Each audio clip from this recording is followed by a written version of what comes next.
Hi hello नमस्कार सर्वांना. तर स्वागत आहे तुम्हा सर्वांचं आज माझ्या व्लॉगमध्ये.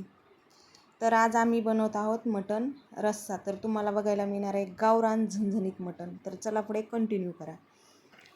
तर सुरुवातीला आणलेलं आहे इथं अर्धा किलो मटण. ते अगोदर स्वच्छ धुवून घेतलेले. त्यानंतर त्यामध्ये टाकलेली आहे हळद, धना पावडर. हळद आणि धना पावडर टाकून छान असं मिक्स करून घ्यायचं. आणि खडे मीठ टाकायचं. नंतर त्यामध्ये खडे मीठ, हळद, धना पावडर करून छान असं मिक्स करून घ्यायचं. हा मसाला सगळीकडे लागल्यावर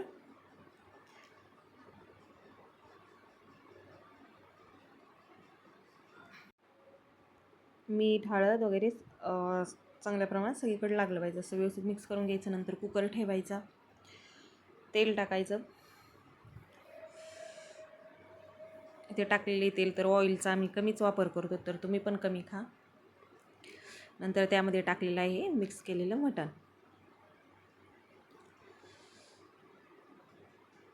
तेलामध्ये टाकल्यानंतर असं सगळीकडे व्यवस्थित चमच्यानं मिक्स करून घ्यायचं, फिरवून घ्यायचं. छान असं मिक्स झालं पाहिजे, कारण तेल पण त्याला सगळीकडून लागलं पाहिजे. नंतर त्यामध्ये टाकायला इकडं एका बाजूला गरम पाणी ठेवलेले. ते व्यवस्थित तेल उडायला लागलं ना, ते ना तडतड वाजायला लागलं, थोडा आवाज सोडला ना, तर तेव्हा मग पाणी टाकायचं, गरम पाणी टाकायचं. कारण गरम पाणी टाकलं ना तर चव चांगली राहते. थंड पाणी टाकलं ना तर पाहिजे तशी व्यवस्थित चव लागत नाही.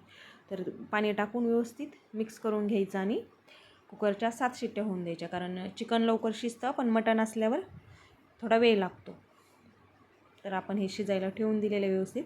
तोपर्यंत घेऊया आपण अद्रक लसूणची पेस्ट करून बाकीच्या मसाल्याची तयारी करूया. तोपर्यंत इथे अद्रक लसूण अगोदर ठेचून घेतलेला आहे. नंतर खोबरं किसून घेतलेलं आहे आणि नंतर मसाल्याची तयारी सुरू केलेली. तर अगोदर कांदा कट करून घ्यायचा असा बारीक बारीक. अगोदर कांदा पूर्ण व्यवस्थित भाजून घ्यायचा काळा होईपर्यंत, म्हणजे छान असा कलर येतो भाजीला. तर रेडीमेड बी मसाला वापरू शकतो. आमच्याकडे रेडीमेड पण आहे, पण ताजं वाटण काढलं ना तर चव छान लागते, वेगळीच लागते. त्यामध्ये थोडंसं तेल टाकून व्यवस्थित कांदा भाजून घ्यायचा. आणि नंतर काढलेलं आहे फुटाणे, अद्रक लसूणची पेस्ट, खोबरं आणि हे धने घ्यायचे. ते भाजल्यानंतर आपण नाही तोपर्यंत इकडं शिजलेलं आहे मटण, पण शिजलेलं आहे व्यवस्थित.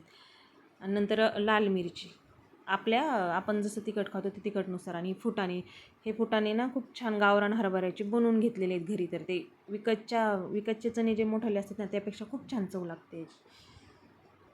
भाजीसाठी स्पेशल 5 किलो गावरान हरभऱ्याचे बनवून घेतलेले आहेत मी फुटाणे. छान असं सगळं वाटण मिक्स करून व्यवस्थित भाजून घ्यायचं. आणि नंतर थोडे तीळ पण टाकायचे, कारण छान चव लागते आणि रंग वगैरे पण म्हणजे तरी पण छान येते तीळ टाकल्यावर. नंतर तेजपत्ता वगैरे खडे मसाले काय कोणी खातं कोणी नाही, जेवढे चालतात आपल्याला तेवढे, कारण कोणाला पित्ताचा वगैरे त्रास असतो, टाकून घ्यायचे. नंतर हे वाटण असं बारीक करून घेतलेलं आहे. त्यानंतर हे शिजलेलं मटण कुकरमधून काढून घेतले. ते व्यवस्थित शिजलेले चेक करायचं असं, तर व्यवस्थित एकदम मऊ शिजलेले. त्यानंतर पूर्ण एका ताटात ते असं काढून घेतलं. नंतर पुन्हा कुकर ठेवला, त्यामध्ये टाकलं तेल टाकायचं. त्या तेलात टाकलेलं आहे. नंतर खोबरं आणि लसूण अद्रकची पेस्ट व्यवस्थित भाजून घ्यायचं. ते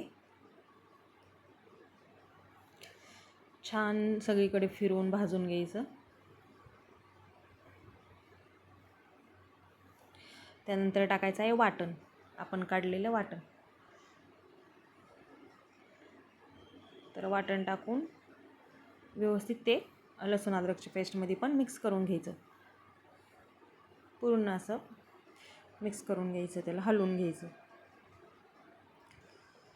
छान वाटण असं तेल सुटेपर्यंत व्यवस्थित भाजून घ्यायचं. काय घाई करायची नाही पाणी वगैरे टाकण्याची.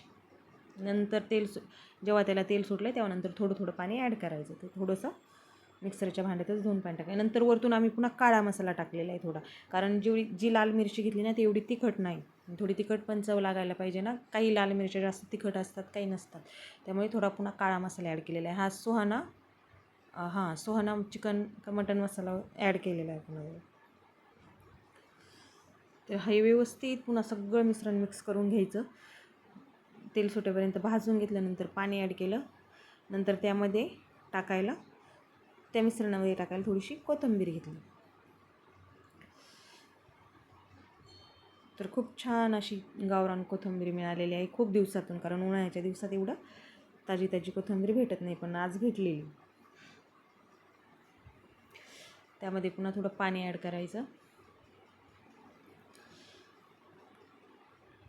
आणि मसालाही थोडा एकदाच ओतायचा नाही, ॲड करीत जायचं. पूर्ण असं त्याला आता तेल सुटलेलं आहे. त्यामध्ये जर आपल्याला मसाल्याचे सुके पीस खायला घ्यायचे असेल तर काय करायचं, अगोदर हे पीस टाकून ह्या मसाल्यामध्ये पूर्ण मिक्स करून घ्यायचे, कारण तसेही काढू शकतो आपण.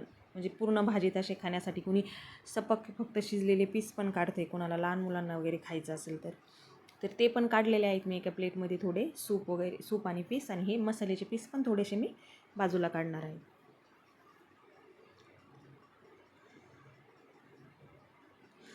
तर मला काय एवढी जास्त जमत नाही भाजी, तरी मिस्टर करतात, कारण मी खात पण नाही, पण मी फक्त शूट घेते.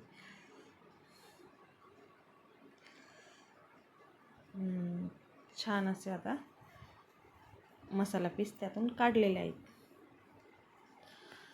पण जे बी कोणी येतं ना आमच्याकडे जेवायला खातं ना, तर ते खूप चव छान झालं म्हणतं आहे त्यावरून, कारण मी तर नाही खात, त्यामुळं मी म्हटलं ब्लॉग शूट करून टाकूया. कारण नंतर त्यामध्ये टाकले सूप, मसाला पीस जेवढे लागतील तेवढे काढून घेतले, आणि नंतर त्यात वाटणानुसार आपण, जास्त घट्टही नाही पातळ नाही झाली पाहिजे, त्यानुसार पाणी ॲड करायचं.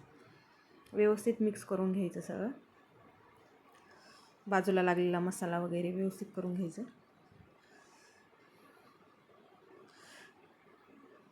आणि थोडे शिजून नाही बघा, शिजत आलेली भाजी, नंतर शिजल्यावरच शूट घेतलेले आहे मी.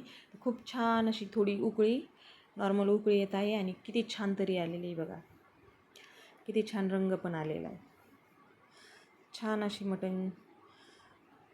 असं झणझणीत मटण तयार झाल्यानंतर वरून थोडी कोथिंबीर टाकलेली आहे पुन्हा, आणि नंतर प्लेटमध्ये घ्यायचं. तर बघा छान असं झालेलं आहे, कारण भाजीला रंग पण खूप छान आलेला आहे, आणि त्याची चव पण नक्कीच चांगली असणार. नंतर एक सुक्का मटण मसाला पीस आणि हे बाजरीच्या भाकरीसोबत